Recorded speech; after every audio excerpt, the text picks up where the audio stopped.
Hello again YouTube, this is a quick look at my 2006 big hit. I thought it would be quite funny to do a 10-year anniversary look at this bike, mostly for historic value. It is the bike I ride most weekends when I can. Someone asked me on one of my other videos if I could do a quick overview of the bike I ride. And I thought it would be quite amusing to look at a bike that's 10 years old as of this year, and just to see how it compares favourably or unfavourably to what is available out there today. So it's just a quick look at some of the components. If you're watching this video, there's a fair chance you can see immediately what I've got and what I should have and what I don't have. But it's a bike I love a lot, and it's brought me a lot of fun. So the frame itself is a 2006 Specialized Big Hit FSR 3. I bought the frame in 2007, beginning of 2007, and built it up, but it is a 2006 frame set, which they released for a couple of years. It was the last version of the Big Hit before they changed the design quite dramatically. So we still got the classic FSR 4-bar horse link at the back. Really popular bike of its day, pretty ubiquitous. A lot of guys started riding this and progressed on to much greater things, but for various reasons this is the bike I still have and still love dearly. I've tried my best to update the bike to make it at least in some ways modern, which is a bit of a laugh, I'm sure some of you will gather, but here we go.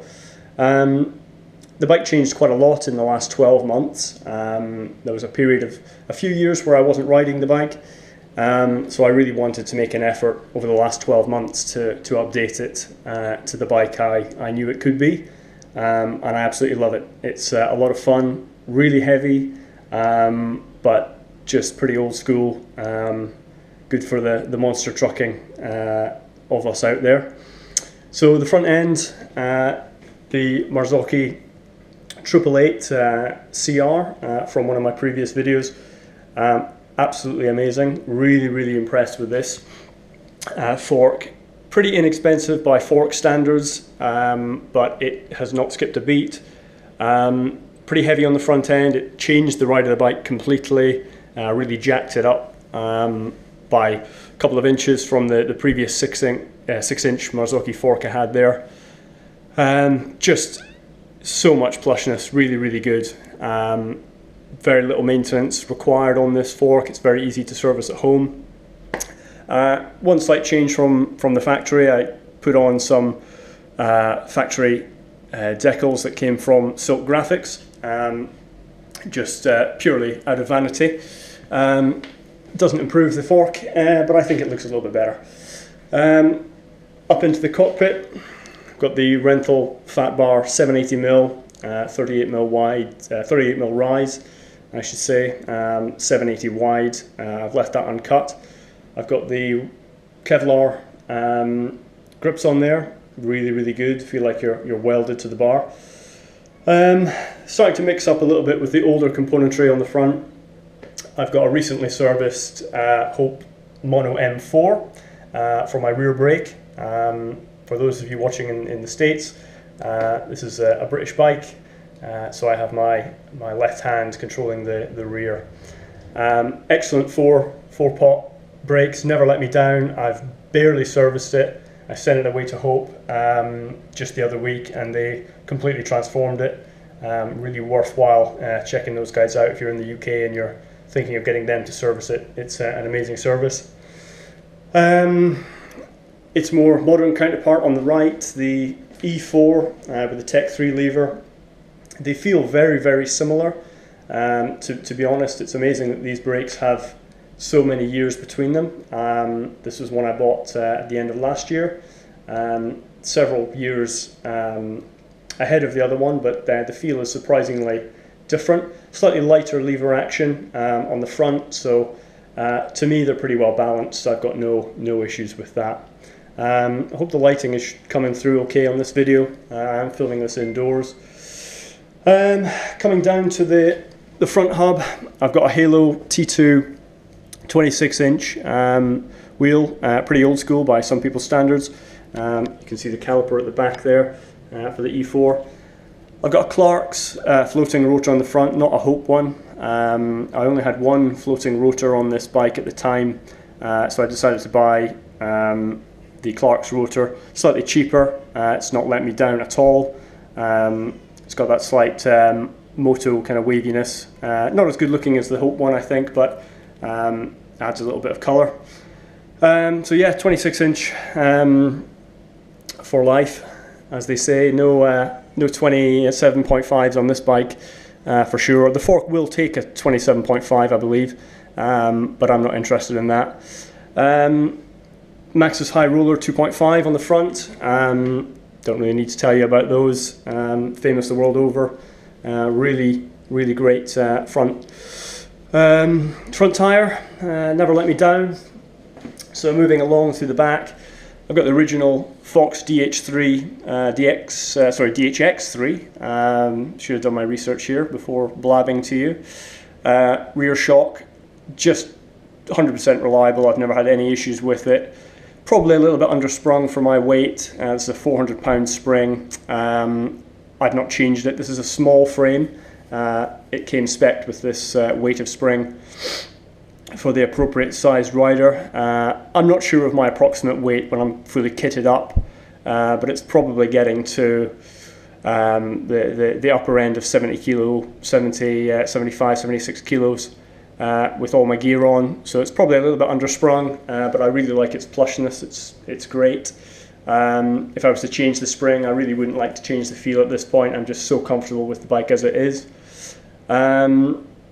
So that's the original shock on there. It's never let me down, hardly ever bottoms out. I have this in the slack setting on the forged link there. I had it in the steep for many years, steep setting, but I moved it down when I changed the fork just to rake the front end out a bit and make it a little bit slacker and better for steep stuff. Seems to have worked pretty well. It's dropped the bottom bracket quite a bit, unfortunately, but really good in the corners, but I'm willing to sacrifice a few more rock strikes for that stability. The bottom bracket is sitting about 14 inches, which I think is about 360 millimeters. Really never gives me any trouble. I really like how the bike handles. It really settles into its travel and is a lot of fun. Very old school Shimano LX Holotech 2 crank set that I've had for quite a number of years. Never seen a reason to change it.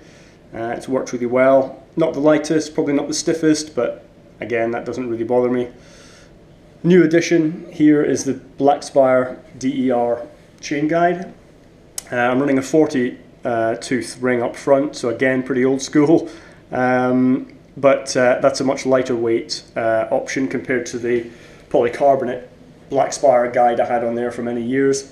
One of the old school sort of half-inch thick polycarbonate bash guards on there. Decided to get rid of that and go for the combined taco. I like this one. It's got no moving parts, so it's really silent, very little maintenance to do. This is not a race bike. I'm not interested in shaving seconds off any run that I'm doing. It's all about durability and fun for me, as very much a weekend warrior. But that's a really nice component, really amazing and easy to fit and all the rest of it. Should be a bit easier to clean as well, so again, focus on durability. Shimano Saint pedals, nothing too special there. I've added an extra element of some slightly longer pins. I bought some aftermarket pins from a hardware store. Give me about an extra 3 and a bit millimeters. So these things just do not budge when they are on your shoe. The original pin length wasn't too bad. You can actually just about make out the difference between an original stock pin and the other ones. Far thicker, far beefier, but crucially that little bit deeper. So they work really well. Really pleased with that. So for a few quid I've just updated that pedal, and I really like how that works. Pretty lightweight. They've survived a few dings, as you can see. They've never let me down, really smooth. and seem to work pretty well. Coming to the back again, more Shimano. Shimano Zee rear derailleur, the short cage version. Upgraded the drivetrain last year. Just wanted something a little bit more positive. The idea of the clutch mech holding the chain on, it's really tightened the rear end up a lot. Absolutely love that mech. Really cheap, really strong, and virtually fit and forget. It's been a great performer. I've gone for a 10-speed cassette, so that's kind of at odds with this type of bike because it is a free ride bike. Really, if I wanted, I could have gone down to a 7-speed to make it a bit more compact at the back, but again, I'm not a racer. I do travel from A to B between trails when I'm out, so I want to just be able to sit and spin on those bigger gears, so I enjoy that. It's what I'm used to, and I'm not interested in getting too complicated with that. It runs out of steam a little bit on the fastest descents. The ratios are probably not perfect, but again, I'm used to it, and I'm not pushing huge speeds and going down huge fire road descents, so I'm not really too concerned about that. The back wheel itself, another throwback. It's a 24-inch Halo Combat. I had the option a couple of years ago when I changed that wheel to go to the 26, but I decided just to stay faithful to the original build of the bike, keep it 24. So we're well out of date with the rear end on this bike, but it is a new wheel. Finding the tyres has been the hardest part of keeping this setup. It's taken a lot of eBaying. Again, the high roller, the 2.5, so really consistent front and rear. It's just a lot of fun. Really, really poppy kind of back end, very easy to flick about. So yeah, I'll let you form your own opinions of why I'm running a 24-inch wheel in 2016, but there we go. So that's the Moto M4 caliper at the back. I hope you can just about make that out. It is what it is. Again, works really well, having just been serviced. Extra floating disc on the back. These are 203mm discs. I've got a Hope quick release in there. No bolt through option on this frame because it's so old. But that has really helped, that Hope quick release, to stiffen things up there. Really beautiful, very simple addition. If you're still running quick release, little DIY fender on the back. Decided to cut that out of some document folder. Ripped off the old marsh guard there, but it didn't cost me anything. I wasn't going to spend £15 on another piece of plastic and pay someone else for the privilege, so it works pretty well. I think it looks quite good, which of course, as we all know, is the most important thing.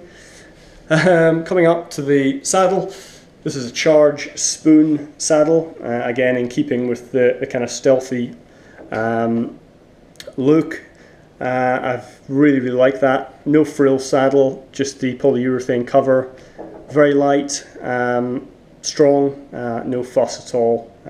It's fairly budget, but it works really well. So there's probably a few other things I've missed, but these aren't really important. This is just an overview of my ride. A little bit of Renthal motocross styling on the chain guard. Really nice Burgtec direct mount stem. This is a 50mm stem. In terms of loose numbers, I think the weight is definitely over the 40-pound mark. It is probably about 41 pounds thereabouts. I haven't weighed it in a long time, but it's up there. The bike is quiet. I really like some of the time I've spent making sure that there's no rattles or any sort of weird noises on the trail, and it's a very little thing, but it makes a huge difference to how the bike handles, and makes it just that little bit more enjoyable. So yeah, continuing with the numbers a little bit, I think it's about 1175mm wheelbase, something like that. So pretty short for today's standards. It is a small frame. I'm about 5'8", 5'9". Works fine for me. Only when it's really quick do you notice it getting a little bit twitchy. So compared to a modern free ride bike, you know, it's going to handle pretty differently, but I absolutely love it. The weight really helps it stay planted. Yeah, 8 inches on the front, 8.5 on the back, big discs, front and rear, heavy wheels. It does the job. So I hope you've enjoyed having that little look at the bike. We'll see if this makes it onto YouTube.